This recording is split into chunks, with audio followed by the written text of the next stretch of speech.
Okay, greetings. Thank you very much for this opportunity to study a bit together.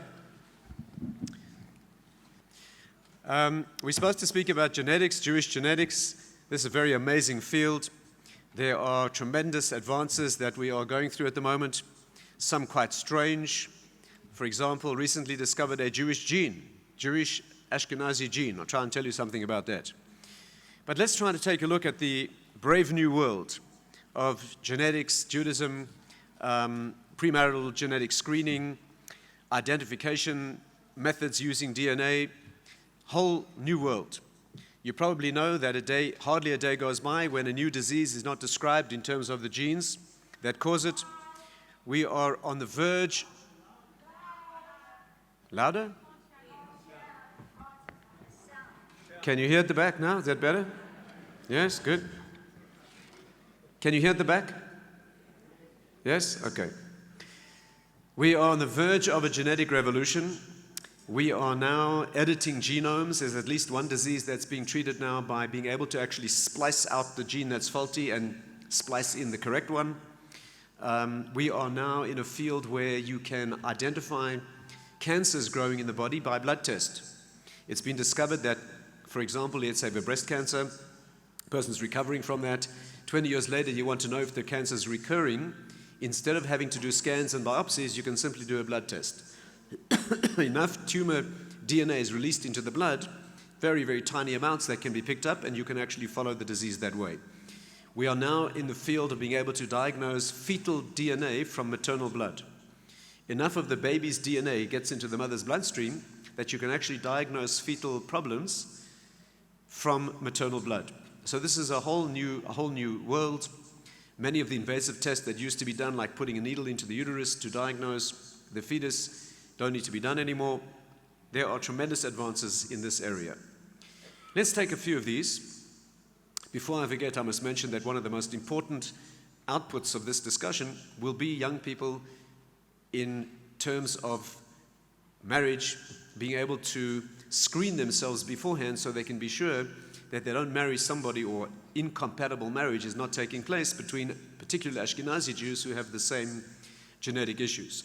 And Johannesburg has particularly advanced surveillance and system of opportunity. You should see Kara Stoller. Where is she? Can you stand up, please? That's the young lady you've got to see there. She's a genetic counselor. And Malka Ella is the organization that is making it very, very easy for young people to actually screen themselves beforehand so you can avoid the tragedy of a Tay-Sachs baby or various other diseases that are common to the Ashkenazi community, and I'll try and tell you something more about that. So let me try to give you a picture of some of the amazing developments in this area. Please feel free to ask questions. It's going to be difficult in an audience like this, but we'll do our best. You're welcome to come up to me during the day if you have some question. If you can't ask it here, I'll do my best to answer. Let's talk about a few areas, as much as we have time for. The first area is the question of using DNA to identify people. Let's say you find a body, you need to know who the person is, or in a criminal investigation, you have material at a crime scene. A woman is attacked, for example, she manages to scratch the attacker. You can take skin from under her nails and match the DNA with the person who's the accused and see whether that's in fact the correct perpetrator. This is the forensic field of DNA identification. Is that valid halachically?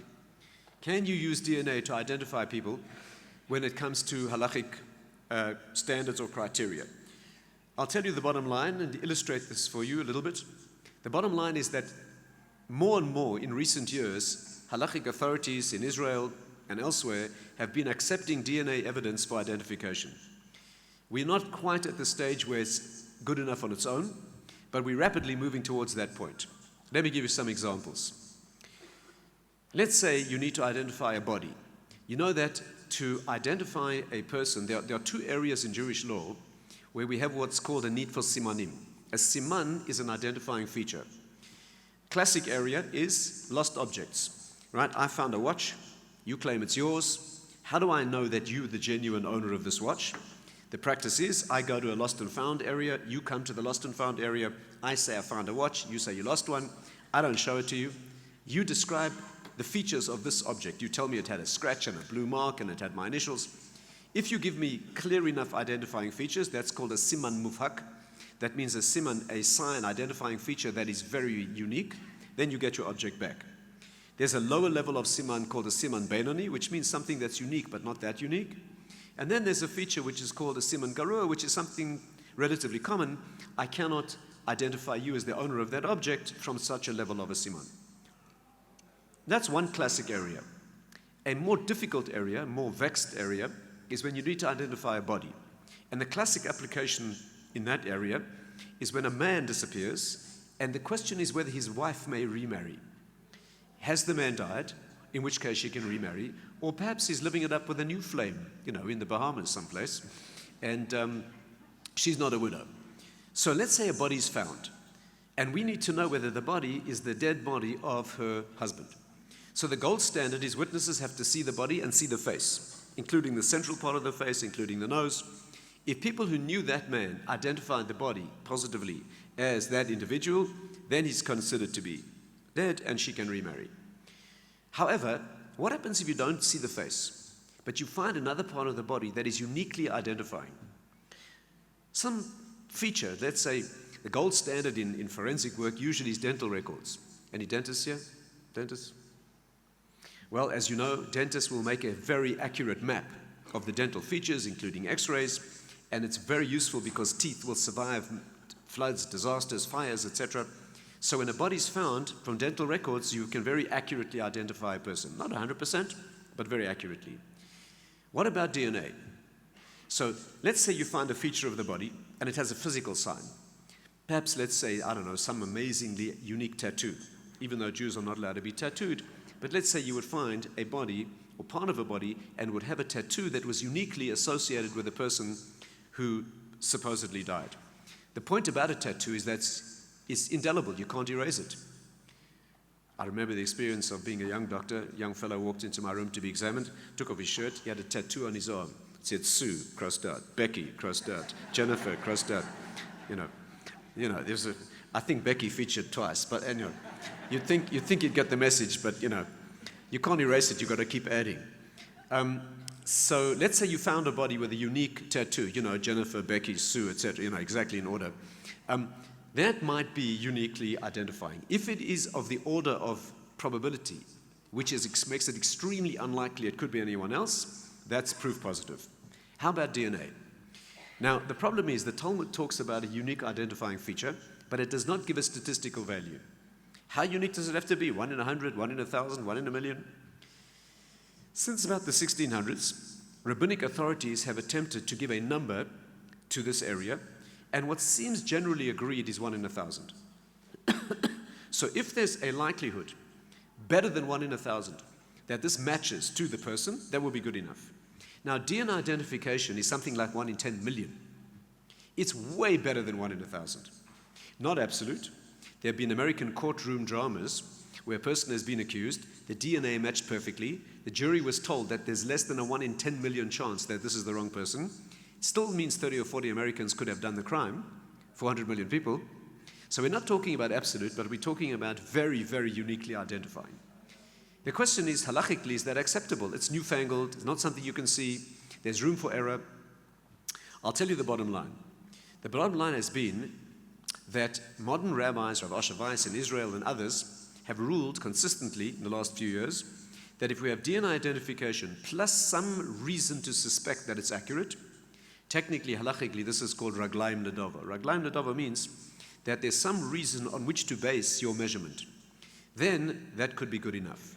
Example, 9/11, when the buildings collapsed in New York, there was a part of a body found. Almost no bodies were found, but there was part of a body, a shoulder and part of an arm, that was thought to be that of a Jewish man from New York. They took DNA from the tissue, and it perfectly matched hair in his hairbrush at home. Right? As it happens, when the building was attacked, he was speaking to his wife on the phone. He said, something's going on, we don't know what it is, and then the phone went silent. So we have raglaim ledova, we know he was in the building, he was speaking to his wife, the DNA matched, that's way better than 1 in 1,000, she was allowed to remarry. So that's a practical example of a situation where the DNA is good enough to identify somebody, even though the body and the face was not seen. And this is major, major impact on modern halachic decision making. Another example, not long ago, there was a family where a young man was dating a woman whom a Cohen may not marry. And this young man's father is a Cohen. But it's not clear that his father is his father. There was a confused adoption story in the family. They couldn't get it clear. And he wanted to marry this girl. They were asked Rabbi Asher Weiss, again, a famous rabbi in Israel, works a lot in this field. And he said they could take DNA to disprove that he's the son of this man. And in fact, we can do that with virtual perfect clarity. The DNA showed that this young man was in fact not the son of that individual, and on the basis of that, he was allowed to marry the girl. First of all, there was a background issue, confused adoption story. That's called Raglaim Nedavar. And on top of that, the DNA proved conclusively that that was not his father. No problem, he was allowed to marry. So these are the sorts of things that are happening. By the way, it comes at a cost. Example, I know of a young couple who were dating with a view to marriage. They went for DNA testing, therefore genetic testing, to be sure that they're not carriers of the same genetic disease, and they turned out to be brother and sister.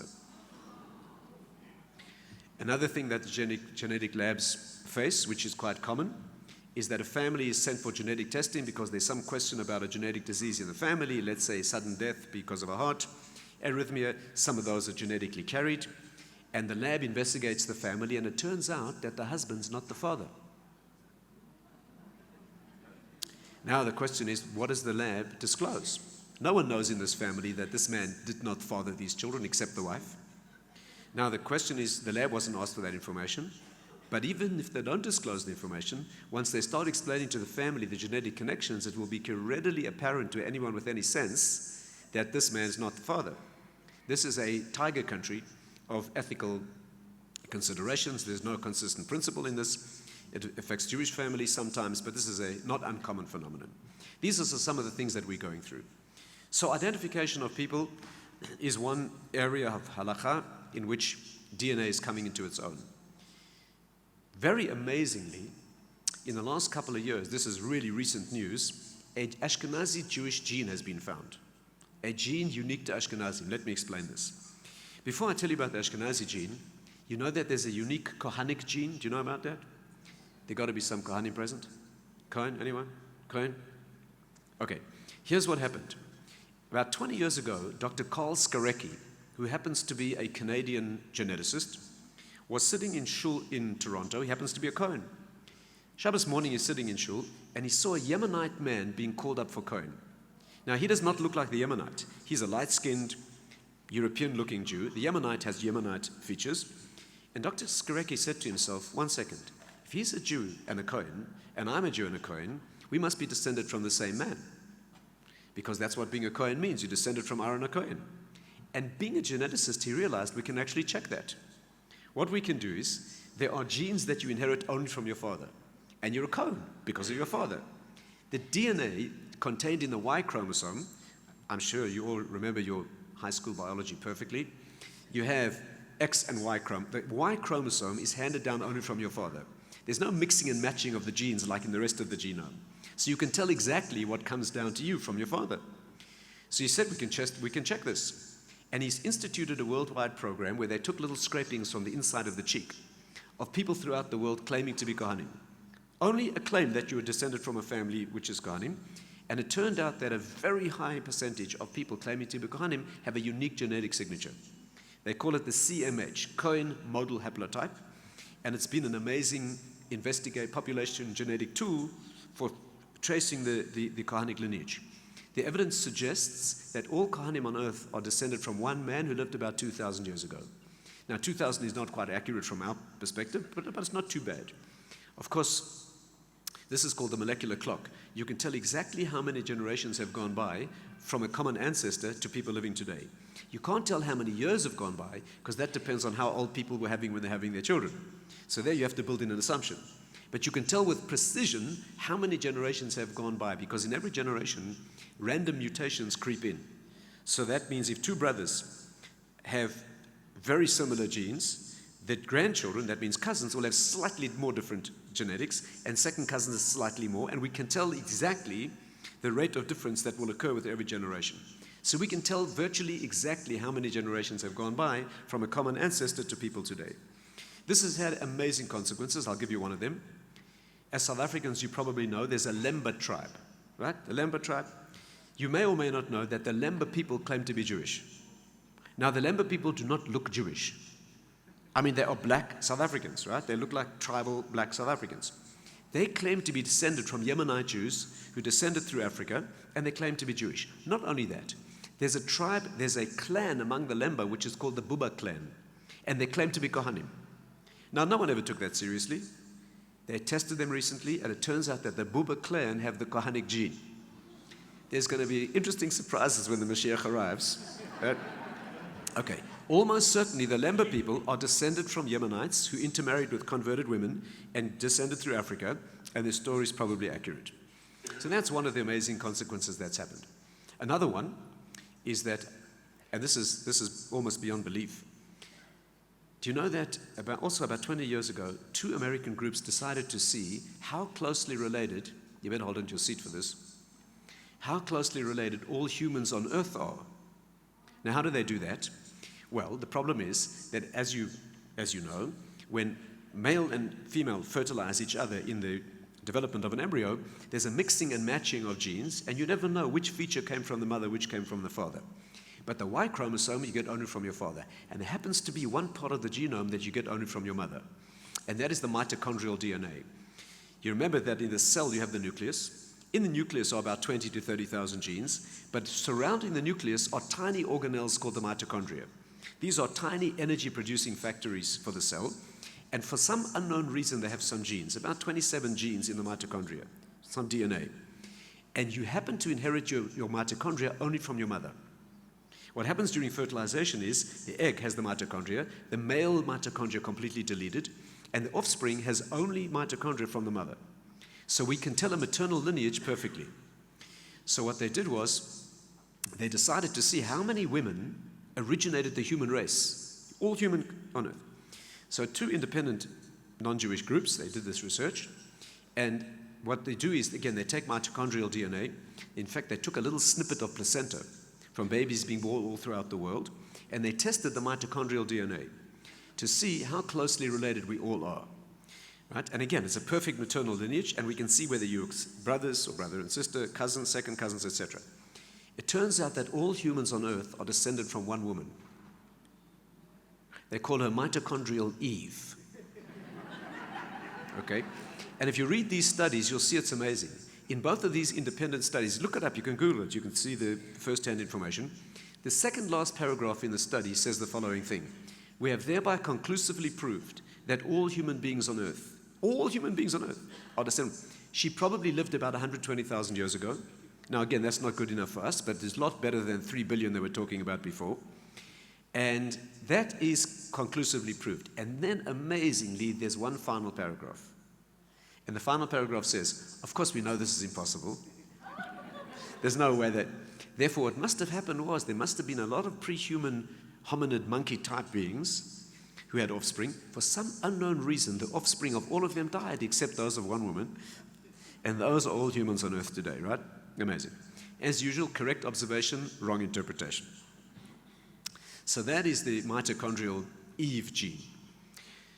But very amazingly, much more recently, in the last 2 or 3 years, an Ashkenazi gene has been found.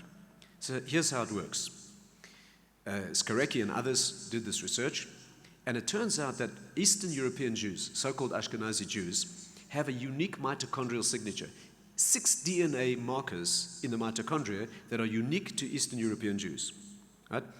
Again, the work is being done now in Bukharian Jews and Indian Jews and others, but to date, it's been researched among Ashkenazi Jews, which means we can tell if you're Jewish from your genes.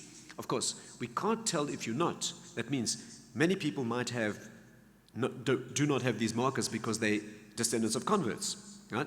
But if you're descended from the original Ashkenazi Jewish stock, it turns out, in fact, that Ashkenazi Jews are more closely related to modern Tuscan Italians than anyone else on Earth, right? And almost certainly, men from the Middle East during the Roman exile married women who had converted to Judaism, and we are all, as Ashkenazim, descended from them.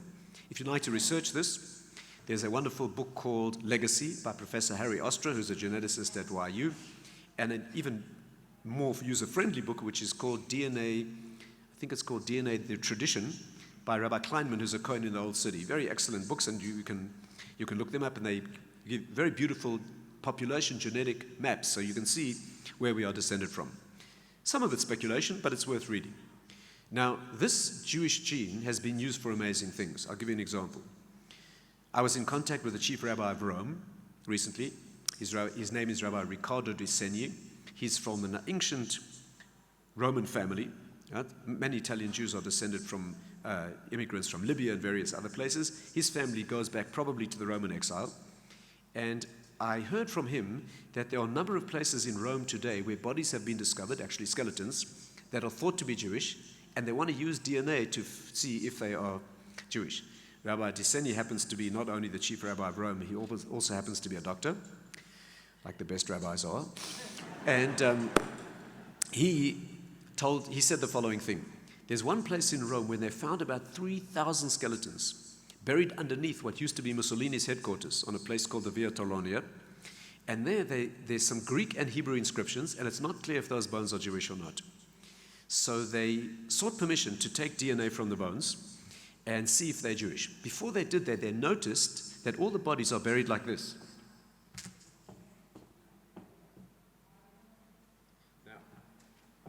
Now, you probably know that non-Jews are always buried like this, right? And all these bodies are buried. In fact, they're buried with one hand up and one hand down. Amazing custom, no one ever seen that before. And on the basis of that burial position, they figured these are all Jewish bodies, and it's now been treated as a Jewish graveyard. But there's another place on the Via Appia near the river where about 30 skeletons were found. Not clear if they're Jewish or not. Rabban Shammai allowed them to take teeth. Didn't want them to move the bones. We don't disturb bones for almost anything in Jewish law, and never exhume a grave or move bones. Virtually never. Unless it's to bury a person with family, or it is for the purpose of moving someone to Israel, which should really not be done except in unusual circumstances. But just for academic interest or to take care of a Jewish graveyard, not so simple. And he allowed them to take teeth. And as we speak, the teeth are now being analyzed for DNA to see whether in fact those are Jewish graves. In Bologna, in 1560, the Jews were exiled. Jews have been kicked out of everywhere, as I'm sure you know. In 1560, the Jewish community was exiled from Bologna. The rich families took their dead with them. The poor families left their dead there, and it's a known Jewish cemetery. The problem is that a convent was built nearby, and the nuns from the convent over the last 400 years have been buried on top of the Jews.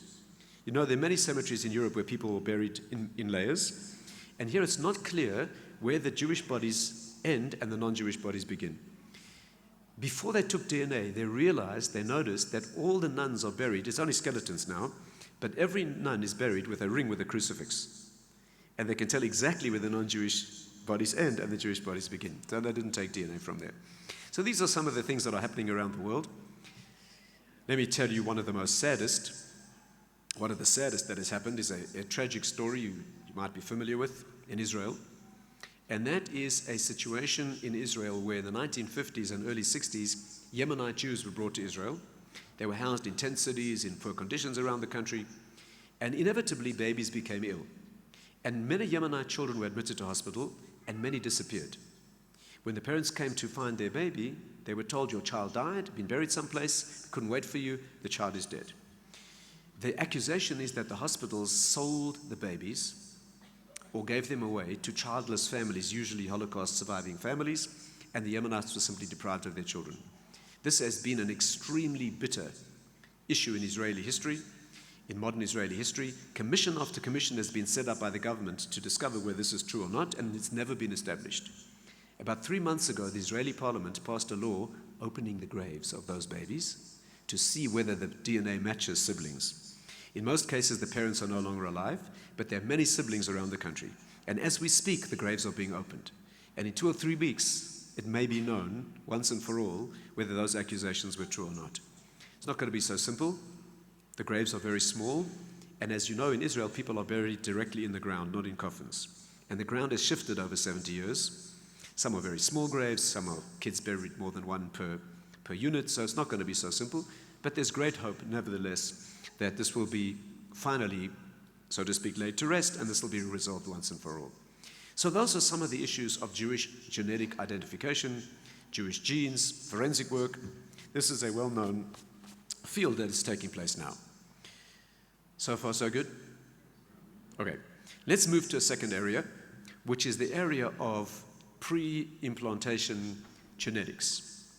Fascinating field, probably the most important area of this for you to know about, for us to know about, is premarital screening. Now, let me say a word about that. That is very important for people to do. You know that Ashkenazi Jews, we have 9 or 10 or 11 diseases that are relatively common in our community. Sephardim have a different set with different features, but Ashkenazi Jews, probably due to what's called a bottleneck effect, that means in about 1650, there were probably less than 2 million Jews in Europe. And when you have a small population like that, if there's one genetic abnormality, then when the population expands, you will have what's known as a founder effect, and many people down the line will have a similar gene. And if 2 of those marry, in the case of a recessive gene, the children will have a problem. I'm sure I know there are many doctors here. South African doctors know that if you get a patient in South Africa with terrible abdominal pain and his skin is sensitive to light, you know immediately this is porphyria. Now, when I mention this in England, they've almost never heard of that disease. But South Africans know it very well, because a Dutch settler at the Cape in the 1600s had porphyria, tiny community, and the Afrikaans community in South Africa today has a high carrier rate of this genetic feature. Similarly, Ashkenazim, we went through a very small bottleneck in history, and so we have genes that are the history, a legacy of that time of history. So what do? The carrier rate of Tay-Sachs disease, which is probably the best known and most common, a tragic disease, the children don't survive beyond a year or 2, die tragically, that's a recessive gene, and the carrier rate is greater than 1 in 30. That means of all of you sitting here today in the room, there are probably quite a few who have the gene. In my class at medical school, there were 210 students in the class, 120 of which were Jewish. And as an academic study, the class was tested, and 2 of us turned out to be positive for Tay-Sachs. 1 in 30 times 1 in 30 means your chances of randomly marrying someone else who has the same gene are 1 in 900, which means that about 1 in 3,000 of your children will have this tragic disease. You can exclude this today by premarital screening. This is a very important thing to know.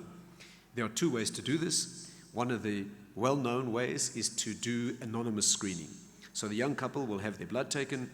Young people do this. You are registering your blood result in a lab in New York. In fact, it's run by Rabbi Eckstein, he and his wife lost 4 or 5 babies to Tay-Sachs, and then began to start this program so that people could exclude this. And what you do is, when you think of getting married, you simply exchange numbers before the young couple meet, preferably. You call New York, you give your number, you give the girl's number, they tell you compatible or not. They don't tell you what the problem is, and they don't tell you if one of you is a carrier. The reason is, they don't want to stigmatize carriers. They don't want people not to marry someone simply because they happen to be a carrier, so they don't tell you carrier status. But if you both have the same problem, then they'll tell you incompatible. This is an anonymous way of not stigmatizing people, and it works very well.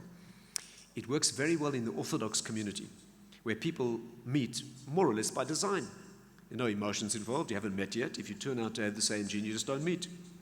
In the secular world, where people meet late on Saturday night in a psychedelic haze,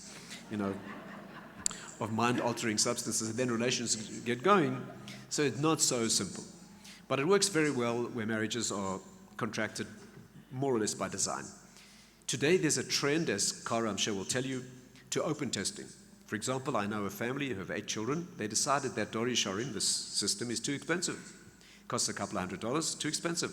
The 2 parents went to St. George's Medical School in London. They simply had themselves tested for 18 different genetic diseases. They don't have any. The kids are cool. So that's one way to do it. And today there's been a move, and it can be done in Johannesburg as well, at least 2 different systems here, where kids can be tested openly. So you get a list of 18 or 20 or more genetic diseases. You simply know you don't have them. You don't have to do anonymous testing. People are less sensitive today about the stigma of being a recessive carrier. So that's very important. But we have gone one step beyond that today, and I must share this with you because this is amazing. Today we can prevent marriages like that, but what happens if people are already married? Or they're considering marrying and they have the same genetic problem, but they're very dedicated to each other and they want to marry.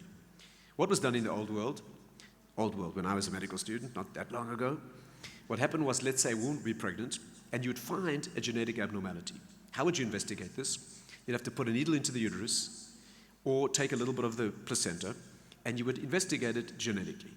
If it turned out to be abnormal, first of all, the procedure had a small risk. About 0.5 to 1% of pregnancies were lost that way. Some babies were born without fingers and toes because bands can be set up in the uterus. Not an innocuous test. And if it turned out to be problematic, the woman was encouraged to terminate a pregnancy. Not simple from a Jewish legal point of view, traumatic, a lot of suffering and guilt, and not a simple option. Today we have and not only that, by the way, if the genetic disease was a disease like hemophilia, where we weren't able to diagnose it genetically, but we knew that the boys had it and not the girls are carriers and only boys have the disease, many women terminated pregnancies just because the fetus was male. Tragic. 50% chance of having the disease. A woman goes through a termination of a pregnancy, 16 weeks, 18 weeks. Very tragic. Today, there's an amazing new system that is being used, and this is called PGD or PIGD, Pre-implantation Genetic Diagnosis. And that is this. Let's say you have a family, they've had a Tay-Sachs baby. You go for PGD. Shaare Tzedek Hospital in Jerusalem has an amazing department. I actually went there and the professor showed me around, Professor Altarescu. She's a wonderful Romanian Jewish lady who runs the department. And this is what they do. The couple marry, or they're married already. They use permanent contraception. When they're ready to have a child, you go to Shaare Tzedek Hospital. Eggs are taken from the mother. The father fertilizes the eggs in the lab, and they check the embryo to see if it's normal or not. If it's abnormal, they simply discard it. There's no Jewish problem with that. You're talking about 4 or 8 or 16 cell embryo. There's no Jewish problem at all discarding an early embryo like that. Catholics have a problem with it. There's no prohibition in Judaism. We don't make up unnecessary prohibitions, right? We have enough prohibitions. We don't make them up. So there's no halachic problem discarding. If the embryo turns out to be normal, you implant it in the woman's uterus and she carries a guaranteed normal baby. Shaare Tzedek Hospital has just delivered its 1,000th baby to families with serious genetic problems, not one yet born with a genetic abnormality. Absolutely amazing thing. I'll give you an example. By the way, not only is it done in a fertilized embryo, let's say you know the woman is the one with the problem. Let's say she has a dominant genetic problem, right? Huntington's disease or one of those problems. You know that she's got the problem, means whoever she marries, 50% of her children are going to have this problem, right? So here's what they do, and this is way cool. What they do is this. You probably remember this, I'm sure you do. The nucleus of the egg has one copy of the DNA, right? As I said before, every one of your cells has a double-stranded copy with 2 features at every part of the genome. In the egg cell, there's an unzipping of the DNA strand, and the egg gets only one strand, so that in fertilization, the father will produce the other one, present the other one. Listen well to this. What happens to the DNA strand of the mother that's not used? Think back to your high school biology, and you'll recall it sits on top of the egg in a tiny structure called the polar body. And as far as we know, that does nothing. So here's what they do at Shaare Tzedek Hospital. They take the egg from the mother. Now remember this. If she has a dominant genetic disease, it means one of her DNA strands will be affected and one will be unaffected. Right? If the baby inherits the affected one, it will be diseased. If not, not. Here's what they do. They take the egg, and under a microscope, they pull off the polar body. And they check its genes. If it's abnormal, they use the egg. Because if it's abnormal, you know that's where the abnormality is. The egg must be fine. And if it's normal, they discard the egg. That is cool. Right? Very cool. So that's what's done. And then it hasn't even been fertilized yet. And now you know you're dealing with a healthy egg, and you fertilize it. An amazing program, no abortions, no terminations of pregnancies, and you can exclude with virtual precision all genetic abnormalities. Some examples. Some years ago, a young lady came to see me. She tells me, I have a serious dominant genetic disease. I, thank God, have it mildly, but my parents and my family, this has been an absolute disaster in my family, major tragedies. I'm carrying this disease. Half my children will have this problem. Who is going to marry me? I said, I don't know. 2 weeks later, a young man walks into my room, says, Rabbi, have my eye on that young lady. Do you think you could introduce us? Now, fortunately for me, he knew there was some problem in the family. I didn't have to break that news to him. I said, a couple of years ago, I don't know what I would have told you. But now, you can date this young lady. If you decide she's the right one for you, you can marry. I'll send you to Shaare Tzedek Hospital when you're ready to have a child, and you'll have a guaranteed normal baby. They dated, they married, they just had their 3rd normal child. Okay, amazing. Another couple came to see me. They have a 4-year-old son who's normal, and an 18-month-old baby who's got profound congenital genetic deafness. They said to me, we don't want another baby like this. No problem, send them all straight to the hospital. It does not matter how rare the disease is, as long as we know where the gene is, we can exclude it. There's a dark side to this, which is almost unbelievable. You probably won't believe me. There are 2 American groups now suing for the right to use PGD to produce abnormal babies. Group number 1, deaf people who want the hospitals to allow them to use PGD to have deaf babies. Who are you to call us abnormal? We're great. We're better developed in other senses than you are. We want babies like us. The American courts are having a very difficult time trying to figure out if that's ethical or not. And the second group are people with achondroplastic dwarfism. You know, these are they call them the little people, usually about 3 feet tall. They've got normal sort of heads and bodies, but very short limbs. We want babies like us. I'm going to take an extra few minutes, okay? What are you going to do? Fire me? Okay. Can I speak for a few more minutes? Okay. So they want babies. They want to use PGD to produce kids who are little like them. 3 reasons. Number 1, who are you to call us abnormal? Number 2, would you like to be 3'6" and have to discipline a 5'10" teenager?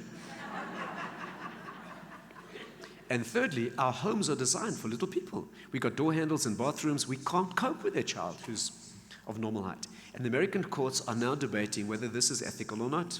Amazing question. So these are some of the things that PGD has been used for. Shaare Zedek at the moment is only doing it for life-threatening diseases. They don't do it for example, a woman came in a few years ago. She said, I lost all my hair when I was 4 years old. Very embarrassing. The kids used to pull my wig off at school. It was hard to get married. I want PGD to ensure that my children don't have the same problem. They said, lady, that's not life-threatening. We're not doing it. She went to see a famous rabbi, Rabbi Novet in Jerusalem. He called the hospital. He said, listen, I've got a hysterical lady on my hands. This is an important disease. Do it. They did the test. But every family is questioned to see whether it's necessary or not. They don't do it for carrier states. They don't do it for BRCA, breast cancer genes. It's not a disease. It's a tendency to disease, which will happen later. At the moment, that's not. They also don't do it for carrier states to exclude your child being only a carrier.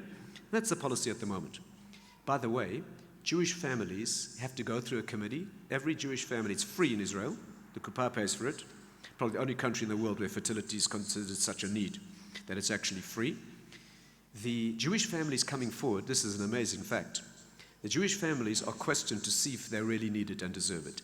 Arab families are not questioned at all. Any Arab family coming forward is tested with no questions asked. I asked the professor why. She told me because if an Arab woman cannot produce a normal child, the husband will divorce her or will, even worse. And therefore, they don't ask any questions, they just test it. Anyway, these are some of the things that are being done. In some parts of the world, this is big business. People are using PGD because we want a boy, or we want a blue-eyed boy, or a musical girl. We're not quite there yet, but we can diagnose with precision and give you a guarantee whether your child will be male or female. The rabbis in Israel are not in favor of that. In fact, the parliament in Israel, the Knesset, has passed a law that you cannot use PGD in Israel unless you have 4 or more of the same sex. Right? So you've got 4 of the same, then they're allowed to be used, but not for less than that. Where it is used for sex selection daily in Israel is that what we are doing is, you know, every time you use PGD, you don't do only 1 egg. You're trying to extract a number of eggs from a woman. So let's say you extract 8 eggs, you fertilize them. Let's say 2 are abnormal, you discard them. You've got 6 eggs left. You then go to the woman or the family, you say, listen, we've got 6 eggs, 3 are boys, 3 are girls, which do you want? And that's done all the time. You have to make a selection. It's legal to implant only 1. So you have to make a selection, so the gender is being selected all the time. By the way, what's done with the embryos that are not used? They're frozen for future use or donated to other people. And when they're donated to other people, that is a whole, again, a tiger country of ethical issues, because if one woman gives the embryo or the egg and another woman carries the pregnancy, who's the mother? Who's the mother, right? And it's not clear. In fact, today in Israel, when surrogacy is done, a woman gives an egg to another woman to carry the pregnancy. The Israeli law today, which accords very well with Jewish law, both women may be the mother, and under modern Israeli law, the child grows up with 2 legal mothers. Both women are defined as the mother, legally.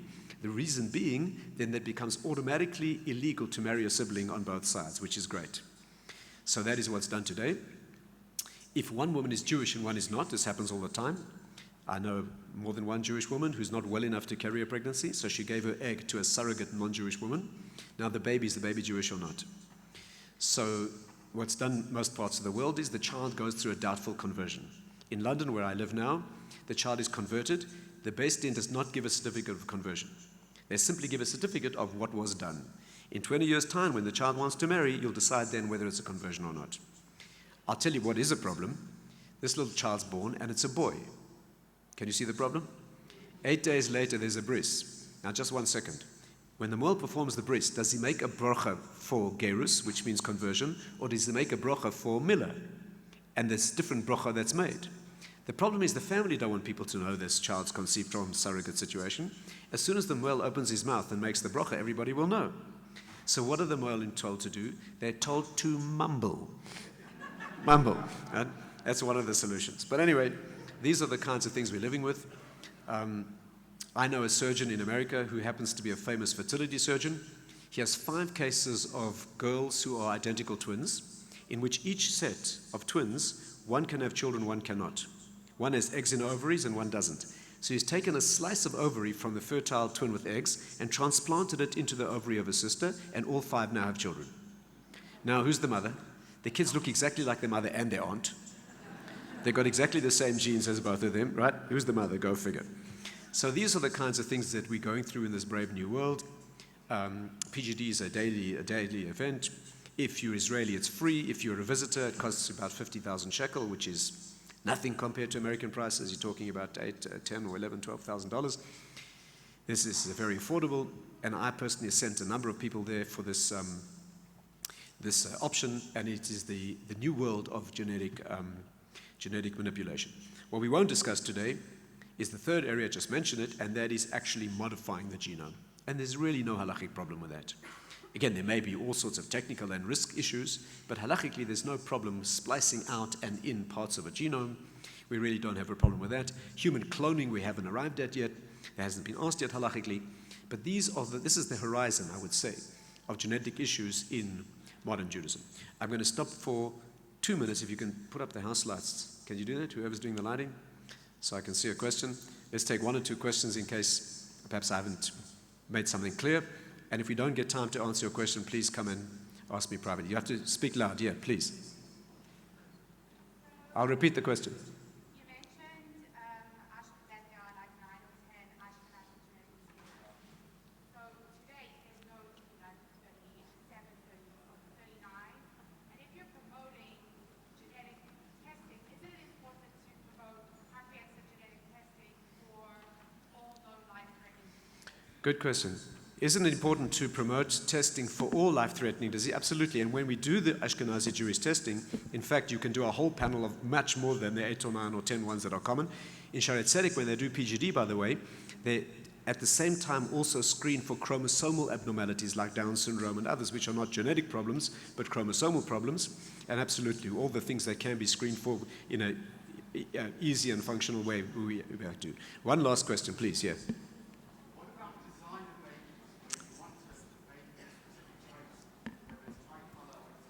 Right. This is a big business in some parts of the world, designer babies. You want your baby to be blue-eyed, athletic, etc. We're not quite there. What is being done at the moment is designer babies in terms of gender, as I mentioned before. China, this is a big issue, where there's a pressure to have only one child and people want it to be a boy. This is in fact big business in some parts of the world. In Israel, it's not allowed, as I said, unless there's a serious preponderance of one gender. But in fact, this is the future. So this is a brief introduction to the subject of Jewish genetics. Thanks for coming.